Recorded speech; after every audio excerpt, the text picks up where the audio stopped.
First, an apology on behalf of Gallery 8680. One of their two AC units went out. It's a little bit warmer than you may have expected, so we have some fans around here trying to keep you comfortable, so thank you for working with us on that. All right, I am Suad Bejtovic, President of Visual Arts Guild of Frisco. We have several of our board members here in the audience as well. Standing over there in the back is Zara Jahani Fard. She's our Director of Community Outreach. Right here in the front row, say hi to Heidi Kidd. She's our Director of Communications. Back there, checking you in, were Jennifer Mooney, our Director of Finance, and Lily Meneses, our Director of Membership. And then we have our Vice President here, Kalika Antao. Who are we missing? We're missing Holly and we're missing Kevin. Holly's on vacation, I think, and Kevin has some other things to do. All right, so if you have any questions about VAGF, those are the people that you need to talk to. So I'll just do a couple of introductory things before we introduce our speakers. But a lot of those introductory things are going to come from our newsletter. So if you're not getting your newsletter, or our newsletter, or if it goes to your spam or something, please check with Jennifer on your way out. She'll set you up. So let's see. Oh, one other thing. You'll see some QR codes around here. The one over there with the VAGF underneath it, on the table where the food is, this is just to kind of check in at our event, just so that we know where you are and who you are. On some of these tables, you may find a smaller version of that QR code. So if you're here for the first time, or maybe if you haven't connected with us on social media, or if you don't know our website or anything like that, scan that QR code and connect with us. However, over there on the check-in table, there's a very cool special QR code, which I would like you to take a look at. It is a part of the Arts and Economic Prosperity Survey by the Americans for the Arts. And it is the first time in many years that the city of Frisco is participating in that survey. And that survey is basically going to measure the impact of arts on the economy in this area.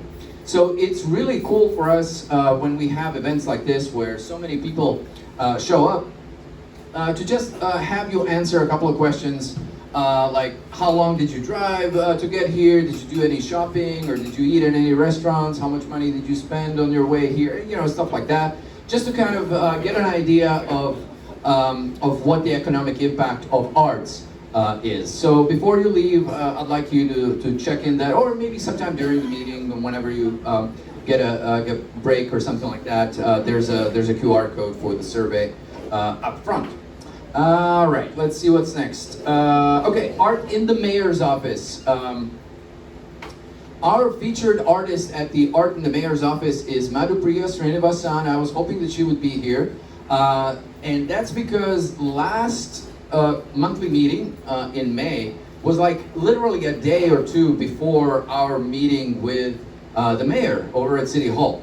And city staff usually likes to be the first ones to announce that. So even though we knew that at the meeting last time, we weren't able to announce it publicly. So this is the first time we get to do that.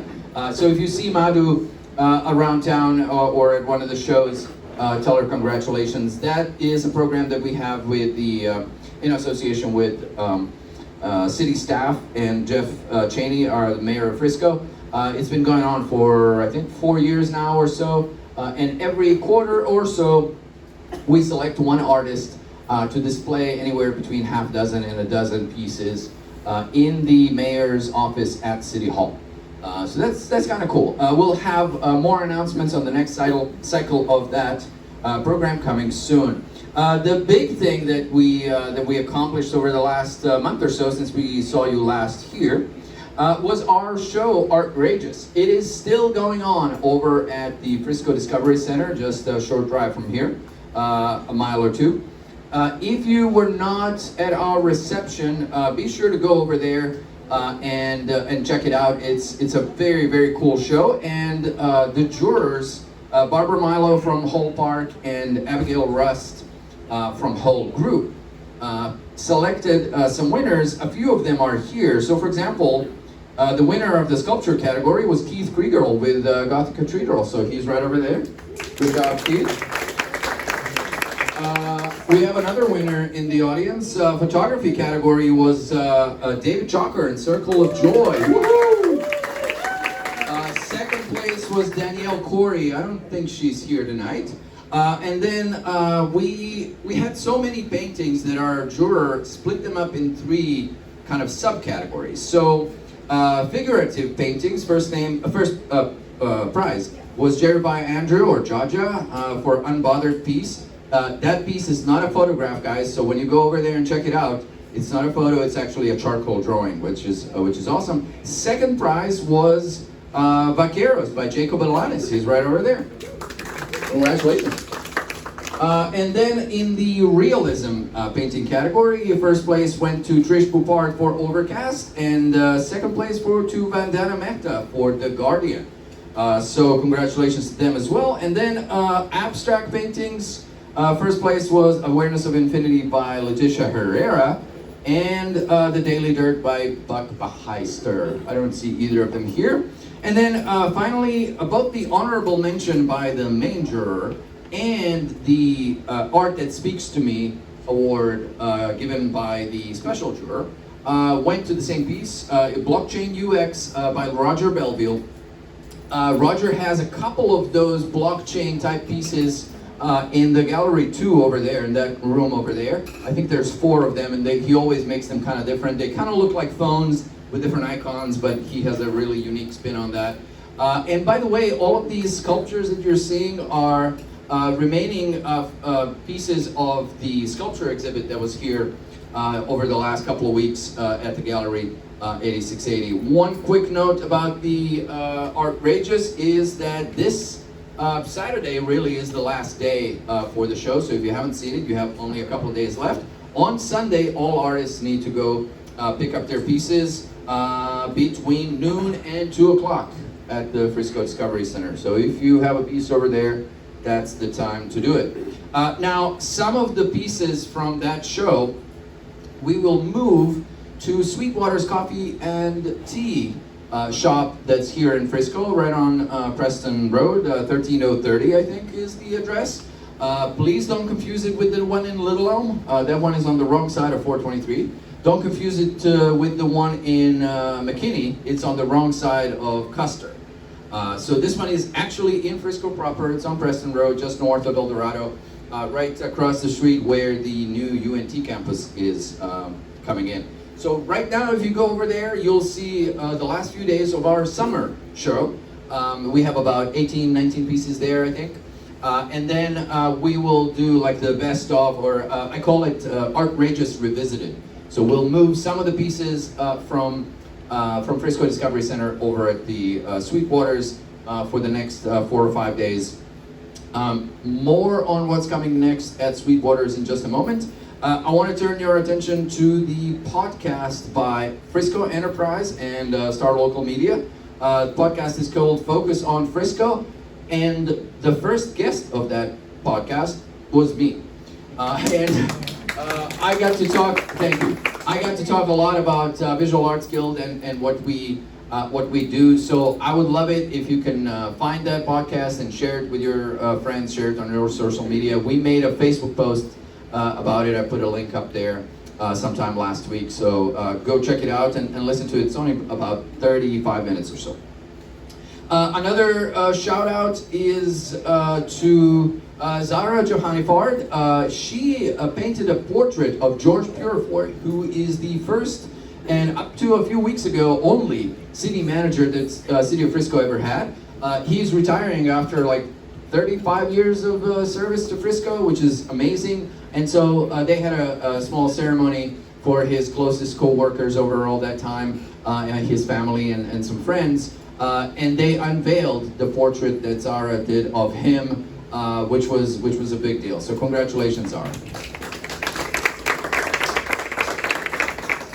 If you're like, hey, Swat, how do I put my art in VAGF shows? Well, I'm glad you asked, because our next show is the photography showcase at the Sweetwaters Coffee Shop. So every 4 or 5 weeks or so, we'll change the art that's up there with these mini shows. And because we only get about 20% or so of photographs in our big shows at the Frisco Discovery Center, I wanted to feature our photographers and photographers in this area in general a little bit more. So the deadline for submission is July 10th, so you still have some time, and the show will run from the end of July, like July 31st or something, through the end of August. So it'll be about 4 weeks photography showcase. I will probably participate myself. We'll see. And then next up, also for photographers, Frisco Style magazine, which supported us in various ways. They did an article on us a couple of months ago.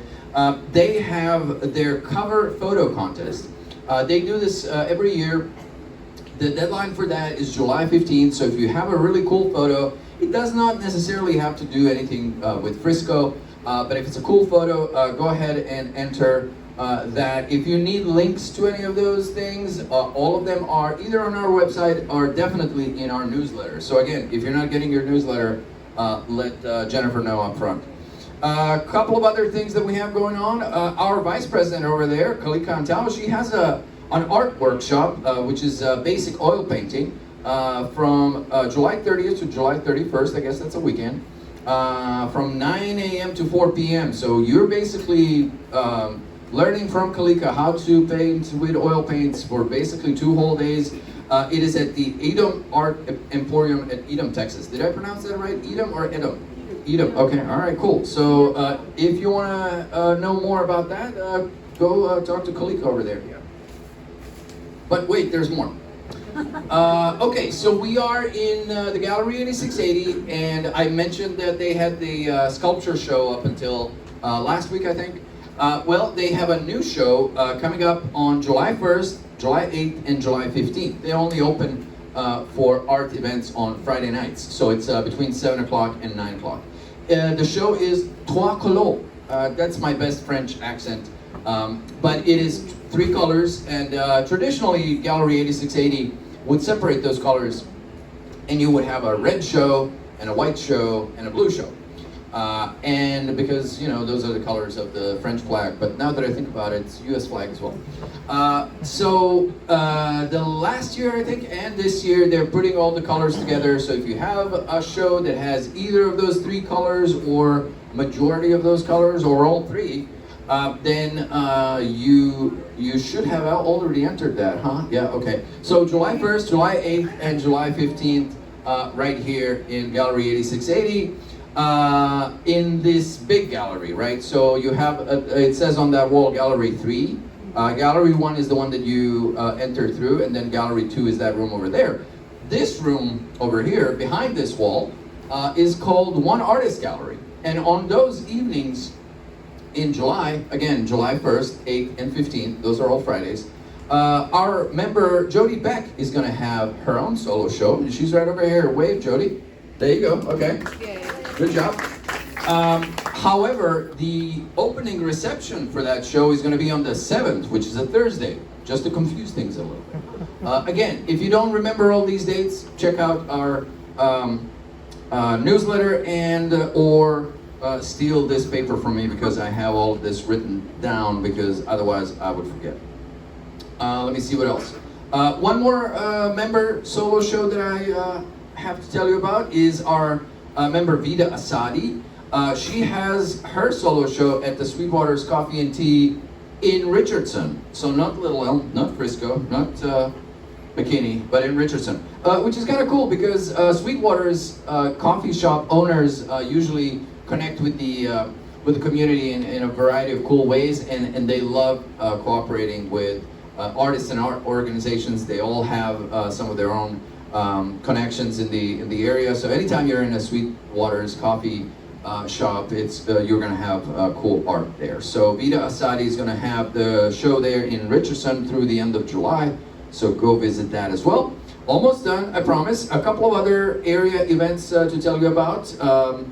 July 16th, which I believe is a Saturday, Play Frisco, or City of Frisco's Parks and Recreation Department, has an open house for their Play Artistically program. So all of the local area art groups, anything from local theaters, dance troupes, and others, We'll have like a little booth. It's going to be kind of like a little trade show, and the VAGF is going to have our presence there as well. If you'd like to volunteer, which we will need volunteers, it's only a couple of hours, 2 to 4 p.m. That Saturday at the Frisco Discovery Center. Talk to Kalika. She's going to lead that effort as well. And then, last thing I'll mention before we wrap up is next Visual Arts Guild of Frisco monthly meeting is going to be on July 18th from 7 o'clock to 9 o'clock. Doors open at 6:30. Guest speaker is going to be Andrea Perez, intellectual property attorney. So if you're interested in intellectual property stuff, you'll want to hang out for that one. Again, July 18th, all of our meetings are on the third Monday of the month, so I guess that's how that works. One last thing, we had an update to our email server, so if you try to reach anybody that has the email address at vagf.org, we may not have seen it. So if you emailed us over the last week or two and you have not received a response, talk to us right now. Jennifer's out there, yeah, she's keeping track of that. I do as well, and so does Kalika and Lily. So if you haven't received the response, let us know. Again, if you're not getting the newsletter, let Jennifer know. Really important, if you want your solo show announced in our newsletter, as long as you're a member, of course, your solo show or any significant awards or recognitions that you may have received over the previous month that we somehow don't know about, email us at info@vagf.org before the 3rd of every month. So we try to get the newsletter out by 7th, 8th, 9th, something like that. So by the 3rd of the month, if you could let us know if you have a show that you'd like us to put in the newsletter, send some people your way, that would be awesome. All right, any questions before I announce our speaker here? Oh, no? Okay, all right, we're all good? Yeah. Okay, yes? Did you talk about the voting? Voting, yes. No, I did not. You know why? Because I didn't write it down. Okay, so when you walked into that Gallery 1, where we checked you in, you've seen all of the pieces of art around the walls. They all should have a yellow Post-it note with a letter on it. Yellow Post-it note with a letter on it. You all should have a pink Post-it note. That's your ballot. So what you need to do is sometime during the meeting or after, go over there and check out all the cool pieces of art that most of you brought in, and vote for your one favorite. Write down that letter on your pink Post-it note and put it in the cool white bucket over there at the check-in table. And then after some fuzzy math, we'll figure out who had the most votes, and that'll be our Artist of the Month. Current Artist of the Month from our May meeting is Amanda Hay, who I don't see her here today.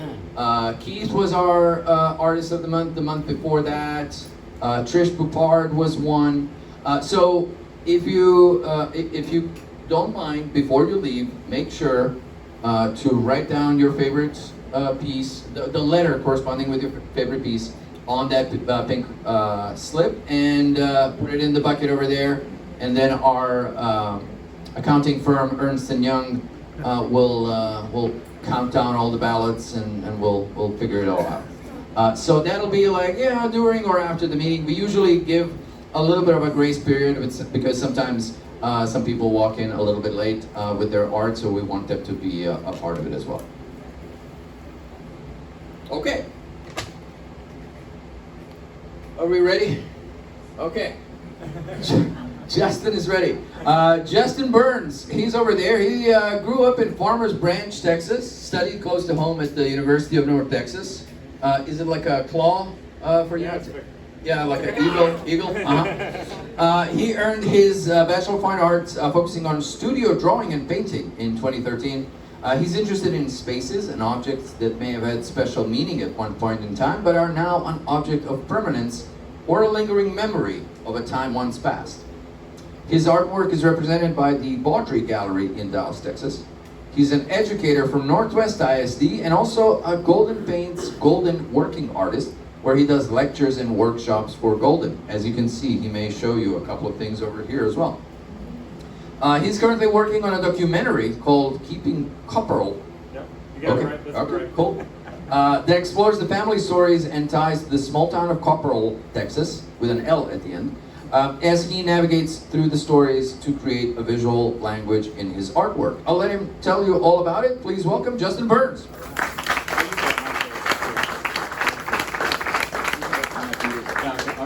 You do have to kind of use it. Yeah. All right. Hey guys, so a couple things. For just maybe like 7 minutes, I'm going to do a quick intro, and the rest is all like tons of information, and your brain is going to be like full of stuff, and you're going to go home like, I need like another drink of wine or beer to like just digest everything. So anyway, so yes, I work for Golden. I don't sell the product. I actually I educate. So I come from a family of educators. My mom did special ed for years, and my wife's family are educators. My great uncle was an educator, and so I guess it's just in the blood, you know.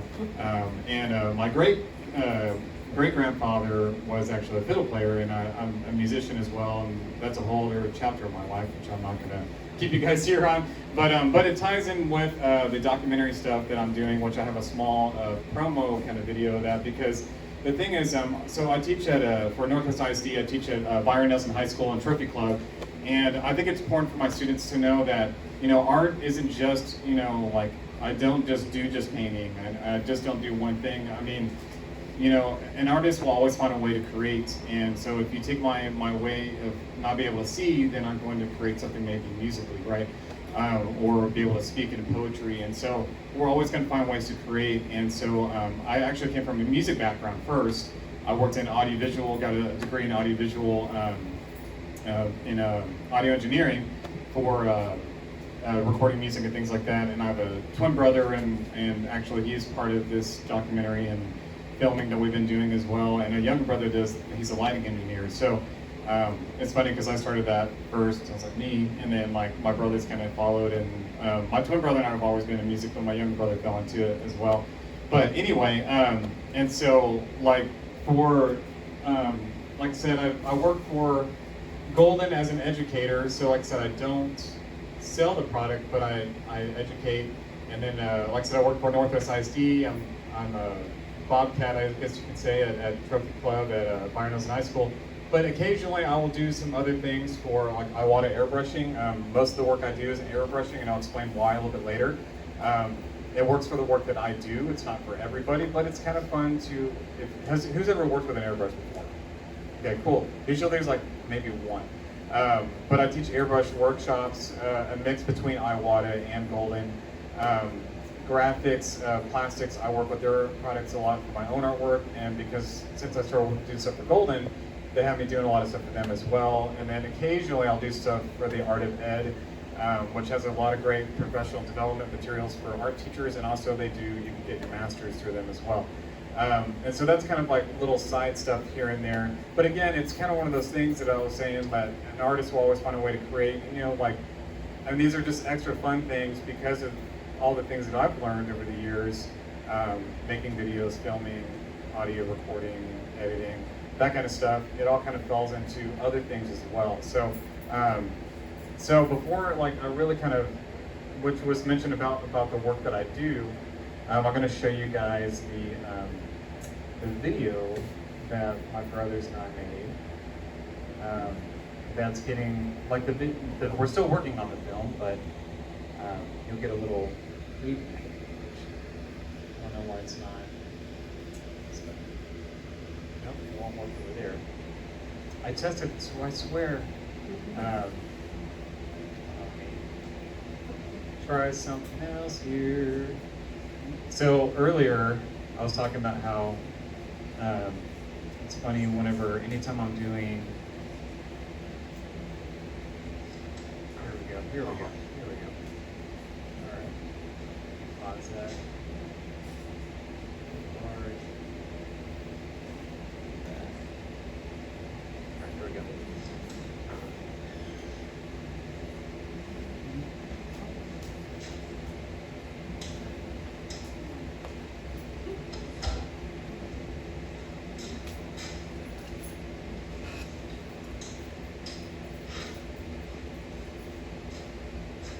I don't think there's a day that goes by where I don't think that up a little bit. Let's see, where's the volume? Sorry, guys. I'm trying to get all dramatic here, and I can't. Is that it on the bottom left? Oh, yeah. There we go. Oh, it's cranked up.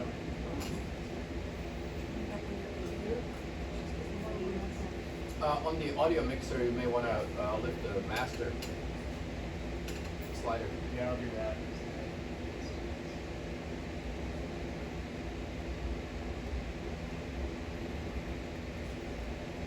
I think it's the leftmost. Here's PC. Uh-huh.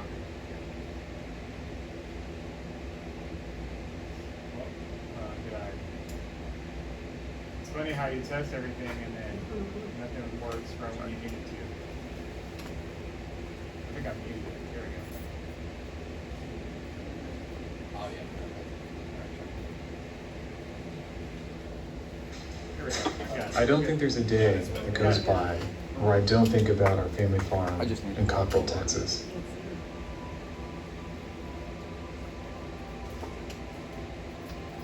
The farm holds some of my most treasured memories growing up. So how do I create an artwork to tell these stories of times once lived?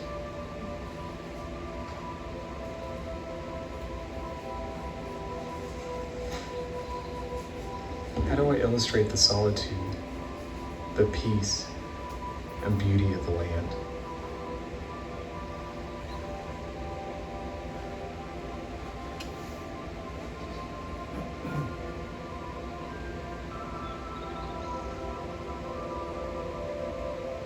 How do you draw the joy of coming down that driveway, waiting to be greeted with Granny's cooking, or to play in the living room, only to fall asleep and wake up to the sound of coffee being stirred and conversation around the breakfast table?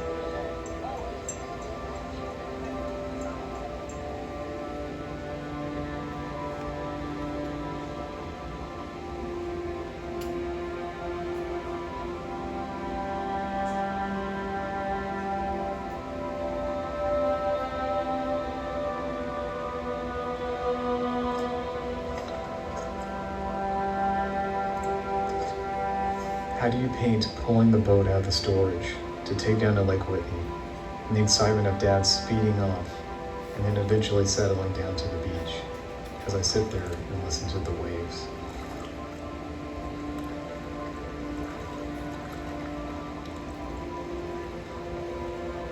To create the excitement, getting your first fishing pole, and to go down to the tanks in the creek to hopefully catch a fish. And just to watch the wind blow the water as you hope to catch something.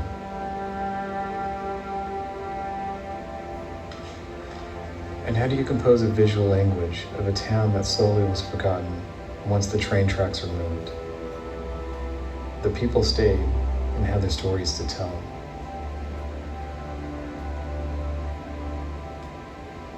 The farm was a place where friends and family gathered, where you could get away and be in the moment of conversation. To hear people laugh and share stories, to celebrate, or to go and just be.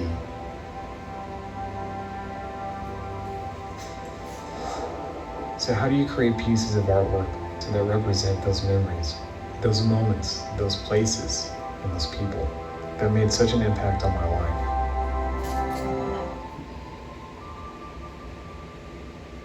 I don't know, but I'm willing to try.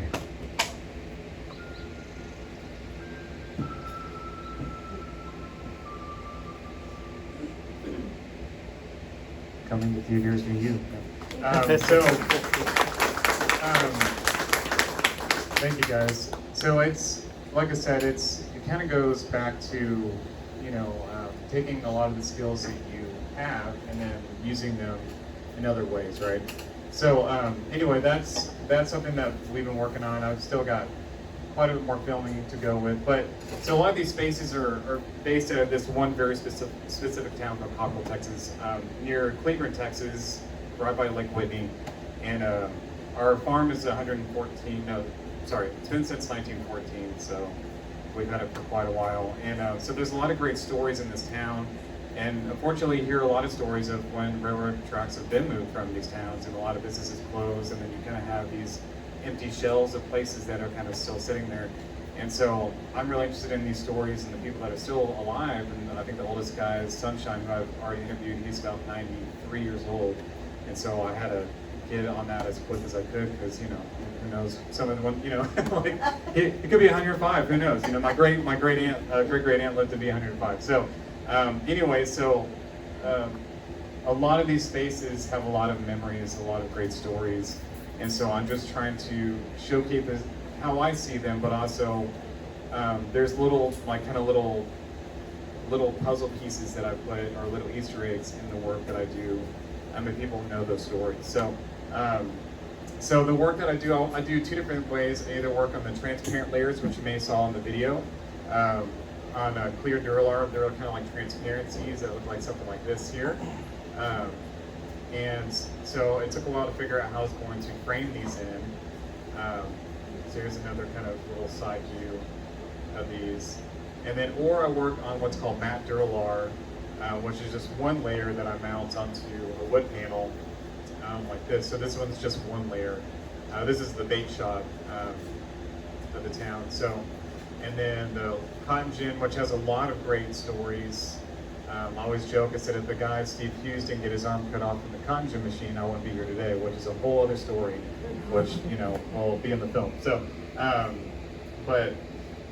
so a lot of these spaces, some of this isn't there anymore. That's gone. So anyway, just kind of these spaces that have a lot of great memories. So my last little video I'm going to show you guys is the gallery. So the gallery is called View Drake Gallery. It's north of Dallas. It used to be in off Dragon Street, and they're moving. Actually, a lot of these galleries in Dallas are moving out because the rent is so high. You know, everyone's moving to Texas, which I'm all for, but you know, prices keep going up, right? And so anyway, so they found a great space. It's a larger location, and my brothers and I came and filmed that, which we have a big opening, which is going to be on July 14th from 6 p.m. to 9 p.m. So let me pull that up, and then we'll get you guys going on some paints.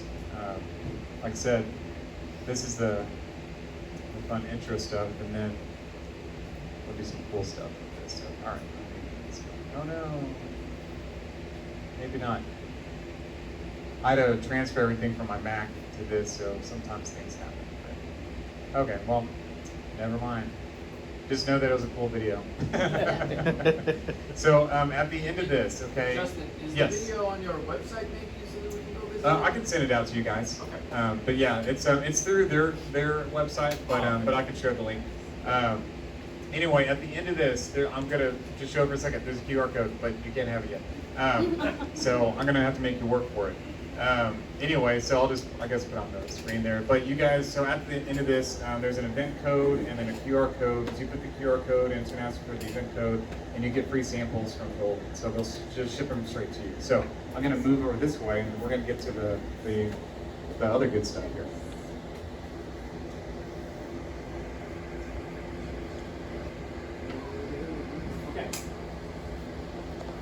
All right. So who's ever worked with any kind of golden products before?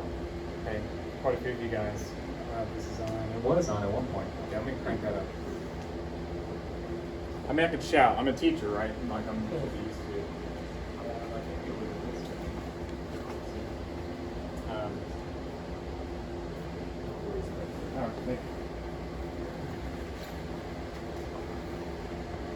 All right. Is that better? Awesome. Okay.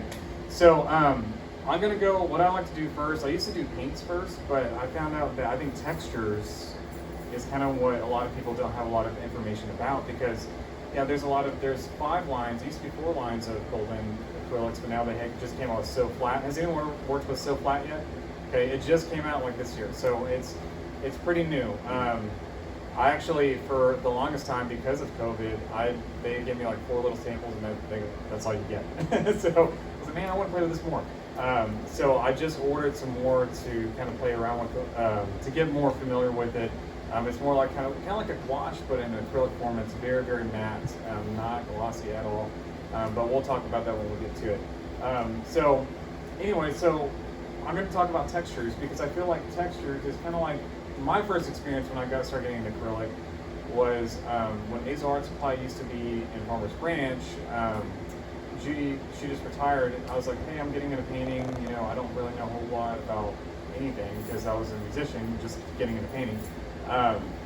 She goes, well, if you can, you know, you get a lot of bang for your buck for golden. And I walk over there and I see all these white jars, right? Like you see all the white jars, and you're like, okay, what the heck does this crap do? And so that was kind of my first reaction was like, I don't know what this is. I don't know what it does. I didn't even know what gesso was at that time. I mean, I was so green into art making that I didn't even know what the heck I was doing. Obviously, I got a lot more years later, I started really getting into painting and really kind of dived into it. So we're going to get into textures first. So does anyone work with texture at all? Okay. So with textures, you've got gels, you've got browns, you've got pastes, you've got grits, things that have kind of some chunky stuff in it, and you can use them. You can use all of them at one point. You can do a lot of mix and match with a lot of different textures and things like that. But kind of understanding what each one does will kind of help you understand like what decisions you might want to make in your art making. So first thing that I love to talk about that I wish I would have known in college was how can I make my paint really be extended, because I mean some of you guys probably got to this point where like I've got maybe about this much paint left and it's maybe 2 a.m., 3 a.m., maybe 4 on a college project that I had to do that had to be turned in the next day. And I kind of waited last minute. But, so I had maybe this much amount of paint left and I had to cover a large area. And I was like, crap, like, I don't know what to do. So I thinned my water, thinned it out with water, which you can do, but you gotta be careful. Who's ever used a lot of water in their acrylic? Have you ever noticed that it kind of dulls when you add too much water? Which might be a look that you're going for, which is okay. But typically, actually, what you want to do is add some sort of medium. What it is extend your paint out, and it keeps the vibrancy in the chroma like is really strong still without dulling your color. And I'll talk about those here in just a second. But so I have like maybe this much paint, maybe a little more, but I have a large area covered, and I happen to have it was soft gel gloss. This is matte, and I had a pretty full jar of it. And I wish I would have known that I could have really extended that paint out with that jar of gel. So really the ratio for that is basically, it's a 7 parts gel to 3 parts paint.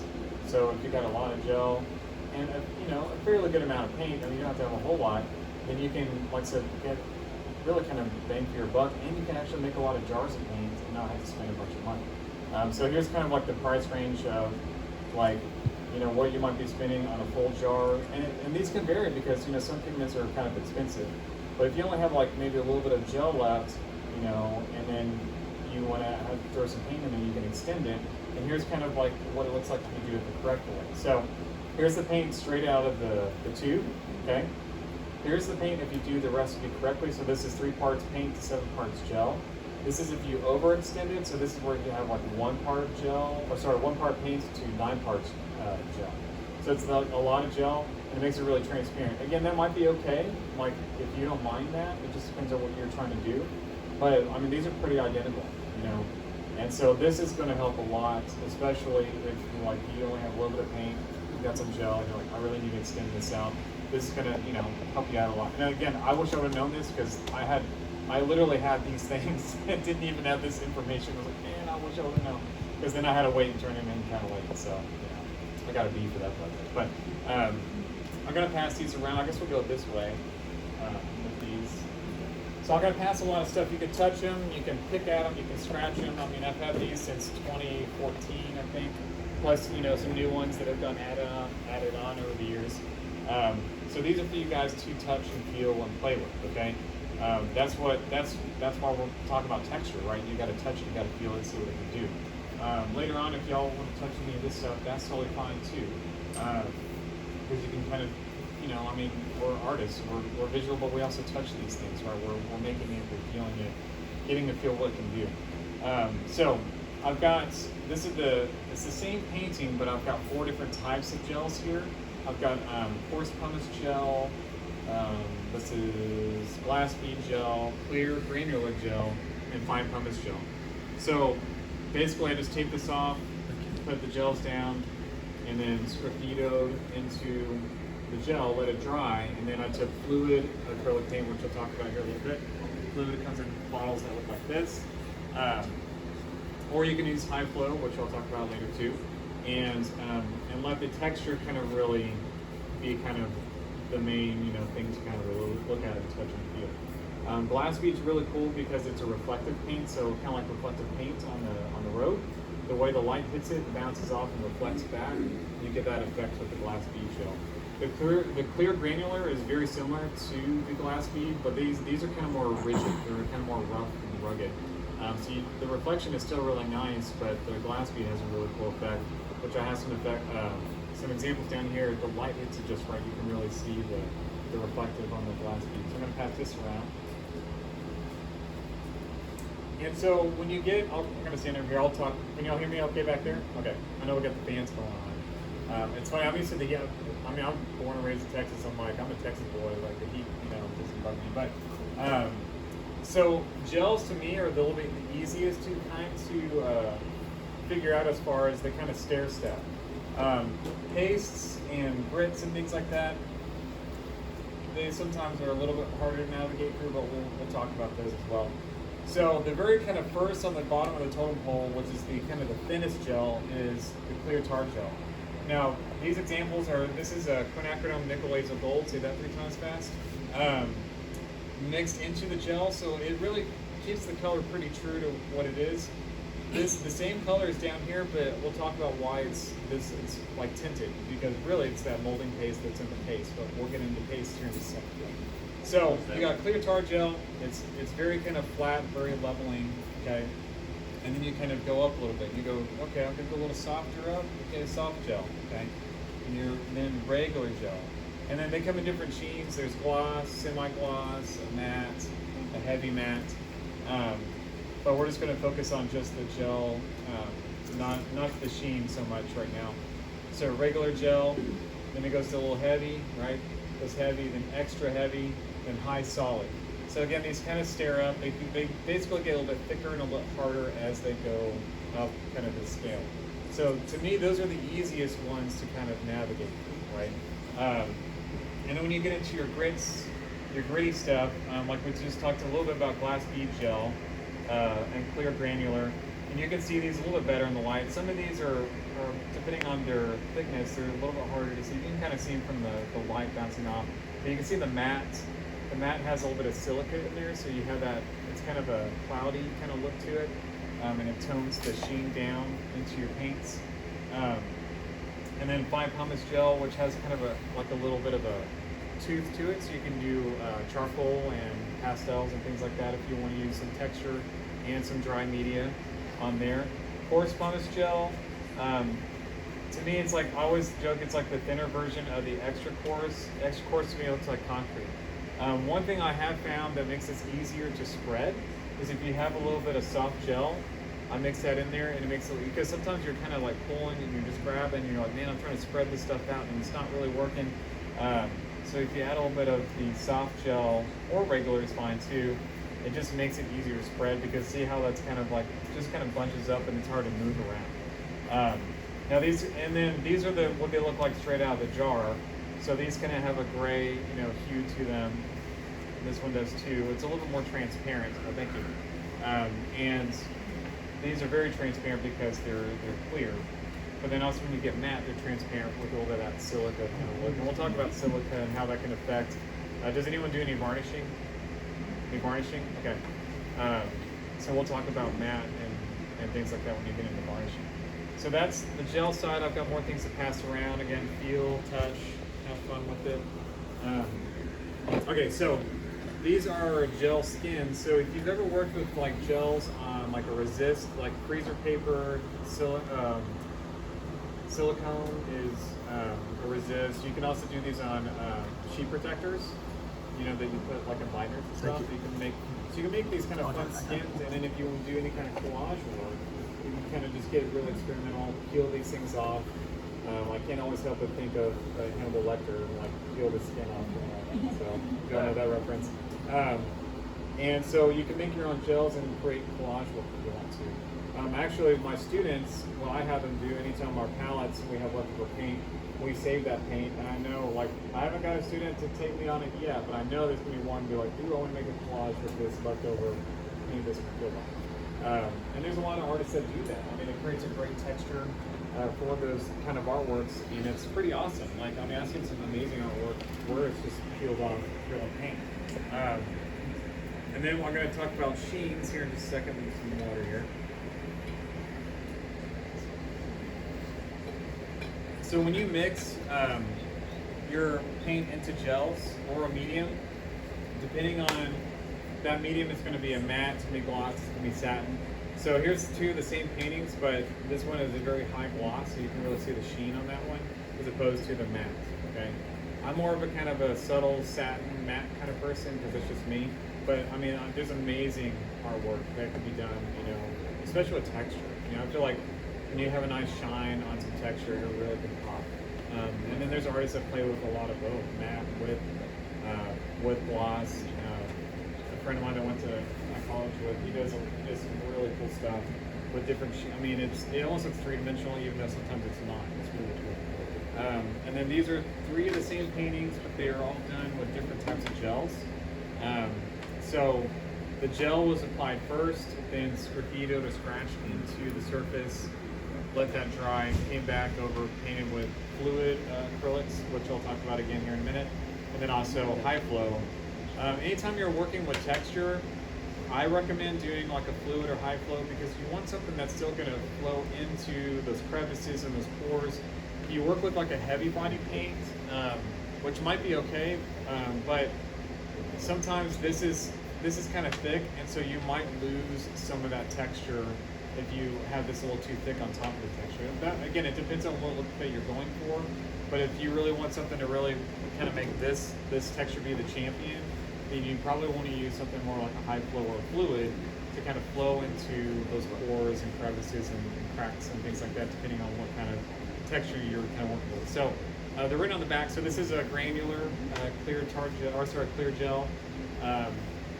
This one is, it looks very similar. They are kind of similar. The coarse pumice gel. So this has that kind of concrete gray kind of look to it. So that's what we're looking at here. Here's the clear granular. Here's the coarse pumice. So again, they look kind of similar when you put paint on top of them, but they have a little bit of a tooth to them as well. And then this is the fine pumice gel. So again, all these were done exactly the same way, just with different gels, and you get different looks, you know, depending on those gels. There you go. All right. So your brain's fried yet? Because they will be. Okay. All right, so pastes. Couple of things to know about pastes. Does anyone work with like molding paste? Okay, have you tried white molding paste? No. Yeah. Okay, so what surface do you normally work on with molding paste? Canvas. Now, are you using a lot of molding paste? No. Okay, just a little bit. Okay. Yeah. So because it's got a lot of weight to it, right? We'll talk Right. about that in a second. So yeah, there's molding paste, there's light molding paste, so that's what these two are here. I'll talk about the differences. They are very similar in texture, but this one's going to be more porous and it's a lot lighter. And so molding paste, if you're going to use a lot of it, you probably want to work on a really hard rigid surface, a nice canvas board that's not going to warp, wood, plexiglass, something that's going to be able to not warp, okay? Especially when you're filling up a large area with molding paste. If it's a little bit, like you said, then that's fine. It's a little bit on a canvas is fine, but it's pretty heavy. Like I said, light molding paste is 60% lighter. It has a lot of pores in it. It's very, very porous. So when you compare, so this is the hard molding paste, which I have here. This is just a little bit thicker. It's a little bit hardier. It's really slick and smooth. That's the difference between these two on the hard molding paste and the molding paste. I literally just dripped just some high flow paint on here, And so you can see our molding paste or molding paste is going to do the same thing. You just kind of beat it up and then just kind of just dried. But this one absorbed it. It soaked it in, okay? Because of those, like I said, it's 60% lighter. So it's kind of squishy. I don't care if you want to stick your finger in it. It's kind of like satisfying. So if you want to, you can feel like it's got like a little bounce to it, okay?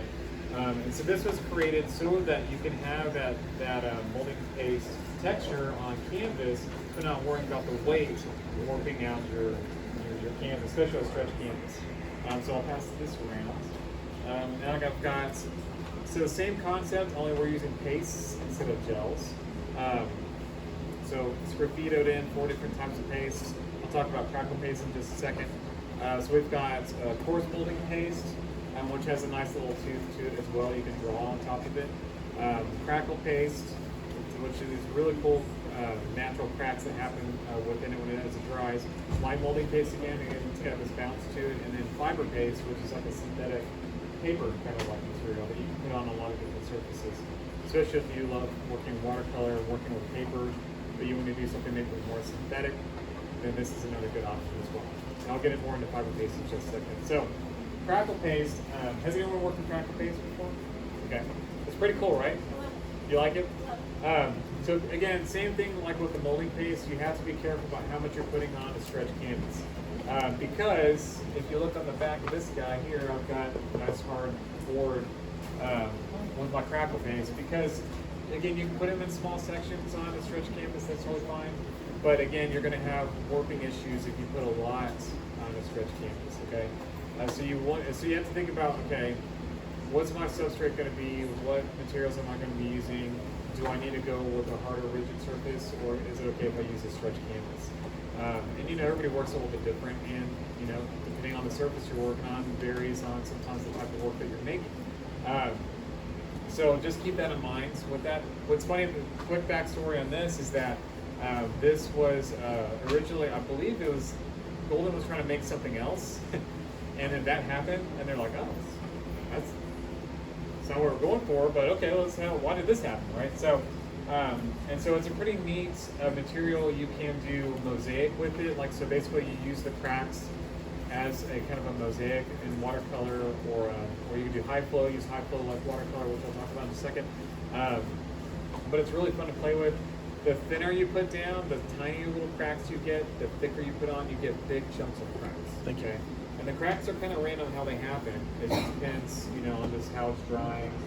I'm sure humidity and weather sometimes can affect that as well. But it's pretty neat to work with. I've done a couple workshops using it as a mosaic, and we do these really kind of watercolor, or using high flow like watercolor mosaic pieces. I usually have to get them prepped the day before because, I mean, you can't just sit there and watch paint dry for 4 hours. You can't do anything, right? So we usually, I prep this for the workshop before, and then we paint the next day. And then, so I talk about coarse molding paste. It's got like a fiber, or not a fiber, a tooth to it. So this is coarse molding paste mixed with, this is nickel azo yellow, mixed into it, and then used as a ground to draw on, so which you can use as well. And then fiber paste, earlier I talked about for you watercolor folks, if you want to use watercolor, you can. So you can use high flow acrylic paint like a watercolor. So this is fiber paste, again, used with high flow, kind of like a watercolor. So it has a kind of a watercolor look to it. And we'll talk about absorbent ground. Absorbent ground is great for doing any kind of water media. What's great, again, so if I'm working on a wood panel, but I want kind of a watercolor feel to my substrate, you know, for my surface, then again, you can do fiber paste, absorbent grounds. Golden actually makes Core watercolor, which here's their logo right here, and I've got stuff on Core in a little bit. So if you didn't know, this is Golden's line of watercolors. QOR, quality of results, is what it stands for. Awesome stuff, and I'll get into it here in a little while, but it's it kind of sets another higher level as far as like it holds a lot more pigment, and so you can really push the color a lot stronger and harder with it. I just said it kind of sets the bar just a little higher in water. And like I said, we'll talk about that in a moment. So here's fiber paste and a Has anyone ever done an image transfer before? Image transfers? So they're pretty fun. I've done workshops on image transfers. You always want to use a laser printer. Some people like inkjet because they want the color to bleed. But if you don't want the color to bleed, then use a laser printer. Because I work at a high school, I use theirs, but because they're kind of pricey. But you can go to like FedEx, like when they have the printing stuff, get a couple prints and then take it if you don't have a laser printer, because like they're kind of pricey. And then here's crackle paste. Look at those gels that I was passing around as that same painting. Here's what it looks like with some crackle paste instead. So again, it's just nice to see taking the same painting and the different looks that you get with that, by using different gels or pastes. Okay, so that's kind of pastes in a nutshell, and grits and the gritty stuff. But that's, like I said, that's textures. So I'm going to cover a couple more things, and then we'll get into some of the paints and mediums and things like that as well. So one of my favorite things to ever work with is pastel grounds. Pastel grounds to me has been a game changer in multimedia or mixed media. Okay, because you can do a lot of things with it. As far as if you want to do, let's say, an acrylic under painting, and then I want to do a nice pastel drawing on top of that. You just take your acrylic painting, put a thin layer. You have to thin it out with water. If you've ever worked with pastel ground before, you might notice it's, kind of thick in the jar. And you're like, okay, this is real thick, but and that might be okay if you really want this nice, thick, toothy texture. But really, the idea with pastel ground is that it's made to be more transparent. You don't really want to see it. You want like a transparent tooth that's going to be able to hold dry media. So like pastels, charcoal, Conti, that kind of stuff, or just color pencil on top of the surface. And so it's pretty neat. So I've got a couple different variations of this. So I'll explain what all these are here. So the first one here is, watch, I'll go down here. So this is gesso first, the thin layer of pastel ground, and then this is charcoal with white Conti. Okay. This is Indian yellow hue is the color. Pastel ground put on top. Again, you got to thin out a little bit of water. Then I'll let you let it dry. So this is watercolor. So it's going to help absorb watercolor with this awesome. Again, a lot of multimedia stuff or mixed media that you can do with this. This is gesso, pastel ground, color pencil, and watercolor pencil. And then this is pastel ground mixed with fluorescent paint. So you can mix the paint into the pastel ground. And then this is pastel on top of that. So like I said, you can do a lot of things with it. So much so that, has anyone ever tried to do watercolor on plexiglass? No? It doesn't really work very well, does it? Okay. All right. So this is a plexiglass with watercolor. Okay. So this is pastel ground, again, thinned down with a little bit of water. Okay. And you kind of have to figure out your ratio that's going to work best for you. Okay. It's transparent, but it's going to be a slight haze to it because it's got that tooth in it. Okay, so you thin it down. I recommend a brush. The brush is going to work best on this. Let it dry, and then now the watercolor has something it can hold. It can hold, right? It can absorb into it. Now I will say this: anyone that's a watercolor enthusiast, okay, it's not going to feel like paper. I repeat, it's not going to be like paper. So there's a learning curve to it. On learning how it works, okay, and like getting used to the feel of it. But what's cool is you can actually do a reverse painting, and then you can actually showcase that side if you want. Okay. So again, really cool stuff. Very neat. If you want to work on a wood panel and you want the wood grain to show with some watercolor, then you can do a wood panel, put some pastel ground in there, let it dry, and then you can do some watercolor in there and have some of the wood grain show. So pretty neat stuff. It's been a solution for some of my high school. I teach R1, R2, R3, and AP are all mostly drawing. R1's a mix of everything. And my AP students, we've used quite a bit, R3 students, because, working with mixed media kind of stuff, it's really cool. And so we have it on hand quite a bit. Not everybody uses it, but it's a nice option for my kids to use. You can do it, again, on semi-transparent materials. So This is high flow acrylic. This is pour watercolor. I put it on the entire thing. I didn't really have to put it on this side, but I just wanted to anyway. This is a Duralar, so it's a matte Duralar, which I use I mentioned I use clear Duralar for the multi-layered pieces, or I do a matte Duralar for my single-layered pieces of artwork. It's a great material because mixed media is awesome on it. Drawing, painting, color pencil. What's nice is you actually erase the color pencil and comes right off, which is really cool. So I'm using, basically this is just showing using watercolor, or using, high flow paint like watercolor, and now you can get kind of a similar result on a surface that you probably wouldn't traditionally do watercolor on. My little jackalopes there.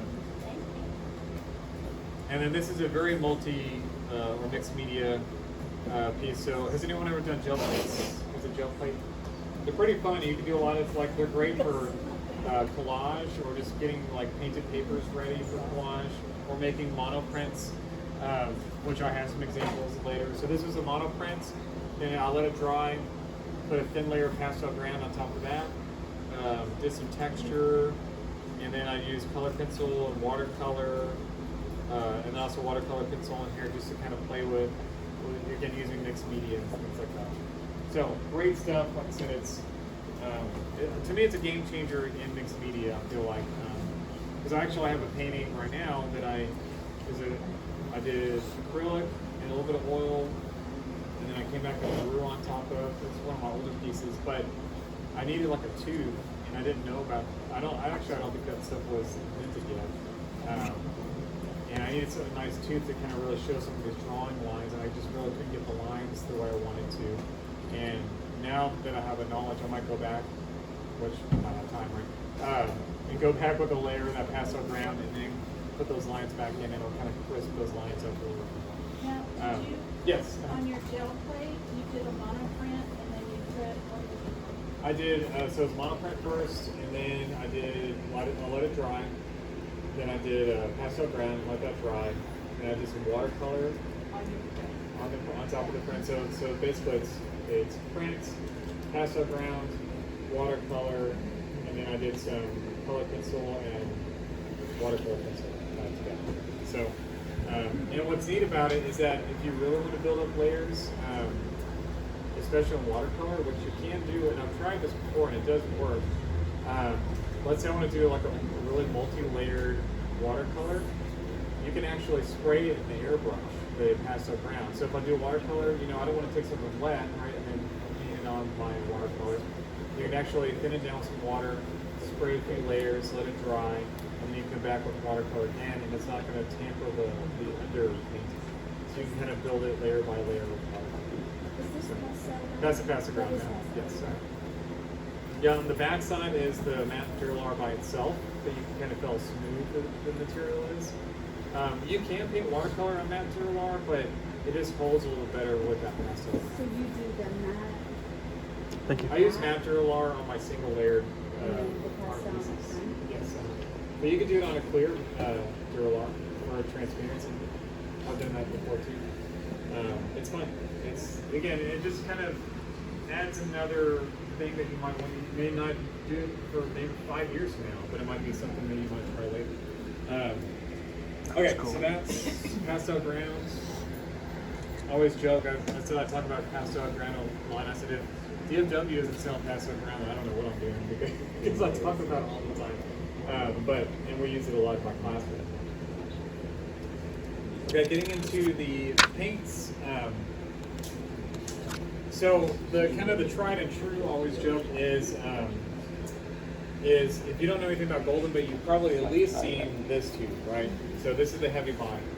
So this is the thickest out of the tube, just straight out of the tube. Now you can get custom paint from Golden, where if you want them to already make it really thick for you, they can do that.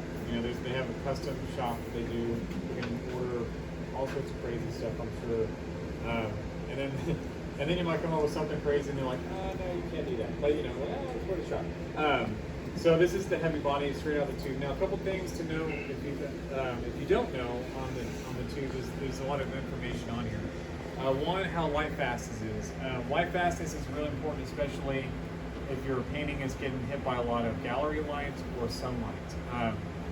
So a light fastness of 2 is, it's okay maybe indoors, maybe not with a super strong light, hitting your piece, but it'd be fine. It's going to last a long time. Light fastness of 1 though is going to be, it could take a beat. Is kind of what I always joke. You can put on a mural. Golden says, if it's a light fastness of 1 of all the tests that they've done, it should last maybe about 100 years. So without maybe having to redo it. So that's pretty cool. And then also if you use like a varnish, UVL varnish that, which is a UV protection layer on it, then it's going to last even longer because it's got that layer of, keeping those UV rays from hitting your painting. So there's light fastness, and it says on there, it says what kind of pigment, what pigments are in there to make either it's a single pigment and it's multi pigments in there. If you're going to tint it, how much white you actually need to really tint it. One thing I learned really quickly is on Dioxin Purple, which I thought I had out, but I don't. Oh, thank you. You have to add a lot of white to tint it, so you actually need less paint and more white. So, which is nice because it saves you, like, if you look at some of the charts on the back, it saves you a little bit of time and money because, like, I didn't realize how much white I really needed to really tint that color. So then I burned through a lot of my white, right? So if I would have been like, oh, I'd only need a little bit of, Dioxin Purple and then like more white, then instead of like adding more white, just to get it to where I wanted. So that does help you on the charts here. It tells how glossy it is and also how transparent it is as well. So like the ultramarine blue, it's fairly transparent, but there's kind of a meter on the back to tell you how transparent it is. But when you look at the teal, I mean, it's pretty opaque. And so actually these are all hand painted. I don't know if you guys knew this, like Golden, they hand paint all of their labels. Every label is hand painted, which is crazy. But the reason why is because they want the artist to know what that color looks like when it's dry. But also, like, let's see, like these here, you can see there's these black lines. Also shows how transparent it is when it's dry as well. So it just gives you an actual real visual of what it's going to look like when it's dry. And I've been to the factory and it's crazy. They have this label. So their factory, it's kind of funny. I'll give you a little backstory on why they're located where they are. So they're in New Berlin, upstate New York City. It's literally 2 plane trips from Texas. So you